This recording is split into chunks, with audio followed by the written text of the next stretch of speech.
So I had a seller just call me, and I got tickled because they were like, Joe, what kind of car does the buyer for our house drive? And I was like, I have no clue. I don't know.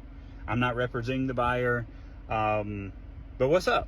And they were like, there's this certain car that has drove by our house no less than 20 times in the last 4 or 5 days. And I was like, okay, let me find out if that's the buyer's car. It probably is.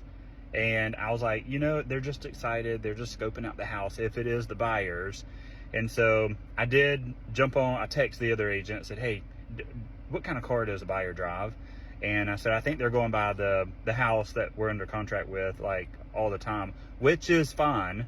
And so they told me what kind of car. It matched the car that the seller told me was driving by. And so I just found it comical that, yes, when you're in contract with a house, you're like super excited about the house and about the things that you're going to do to it, possibly redo the landscaping or paint the porch or paint the front door, or you're just dreaming if you're a buyer and you're driving by the house multiple times. And so it just tickled me that the seller called me and was like, is this the buyer driving by our house 25 times since Saturday?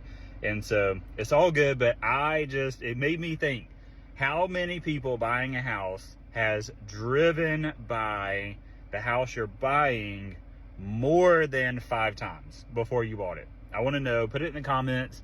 Did you drive by your house that you're buying more than 5 times while you were in contract?